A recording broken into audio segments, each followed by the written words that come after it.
नमस्कार साथियों। इतिहास साक्षी है कि अहंकार हमेशा हारता है। चाहे वो इतिहास के पन्नों में अंकित रावण का अहंकार हो या प्रचंड बहुमत का अहंकार लिए मोदी सरकार हो। दिल्ली की सीमाओं पर 378 दिनों से सतत संघर्ष के बाद देश के अन्नदाताओं को मिली विजय करोड़ों किसानों और खेत मजदूरों को की असली विजय है, प्रजातंत्र की विजय है।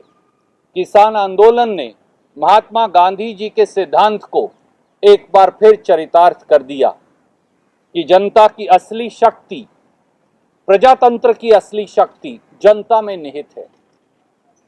समकालीन विश्व इतिहास में इतना अनुशासित, मर्यादित और संयमित और मुद्दों पर आधारित आंदोलन शायद कभी नहीं देखा।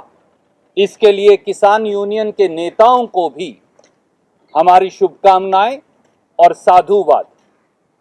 आज भारत के प्रजातंत्र ने समूचे विश्व को ये पाठ पढ़ाया है कि अगर मुट्ठी भर पूंजीपतियों के सहयोग से सत्ता हासिल भी कर लें तो भी उसके संचालन के सूत्र देश की जनता के हाथ में ही रहते हैं। मोदी सरकार को सदन की असंवैधानिक मनमानियों को सड़क पर कैसे ठीक किया जाता है, ये देश के किसानों ने कर दिखाया है। आज हम कह सकते हैं कि प्रजातंत्र के एक नए युग की शुरुआत हुई है और मोदी सरकार की हार में ही भारत के प्रजातंत्र की जीत है। पर लड़ाई अभी खत्म नहीं हुई।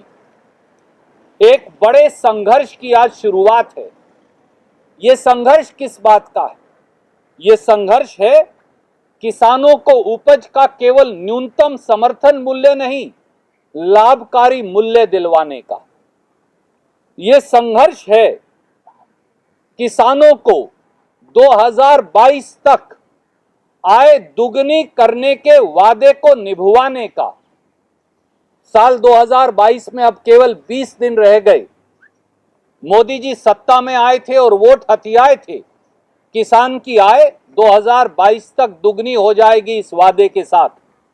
पर सरकारी एनएसओ का आंकड़ा कहता है कि किसान की आय घटकर 27 रुपया प्रतिदिन हो गई, जो प्रतिदिन की मनरेगा मजदूरी से भी कम है। इसलिए सवाल तो पूछना ही होगा और संघर्ष तो करना ही होगा। तीसरा, किसान खेत मजदूर को जानलेवा कर्ज मुक्ति के बंधन से आजाद करवाने का। आज जब भारत सरकार का एनएसओ कहता है कि देश के हर किसान पर 74,000 रुपया का औसत कर्ज है और भारत की मोदी सरकार कहती है कि किसान और मजदूर की कर्ज माफी के लिए उसके पास फूटी कौड़ी नहीं, परंतु चंद पूंजीपति मित्रों के कर्ज माफ करने के लिए 7 साल में 10 लाख करोड़ है, तो सवाल तो पूछना ही होगा और संघर्ष का आह्वान भी करना होगा। किसान को 6,000 रुपया प्रति हेक्टेयर का सालाना जुमला तो दिया, परंतु किसान की जेब से 25,000 रुपया प्रति हेक्टेयर सालाना निकाल लिए। किसान के ईंधन डीजल पर जो 3 रुपया 56 पैसे एक्साइज शुल्क कांग्रेस के शासन में लगता था, आज कम होने के बावजूद भी वो 21 रुपया 80 पैसे प्रति लीटर है। आज खाद पर 5% जीएसटी लगा दिया, कीटनाशक दवाई पर 18% जीएसटी लगा दिया, ट्रैक्टर और खेती के उपकरणों पर 12% जीएसटी लगा दिया। तो किसान से न्याय कैसे मिलेगा, कौन देगा और कैसे होगा, ये सवाल और ये संघर्ष के आह्वान करने का तो अभी भी समय बाकी है।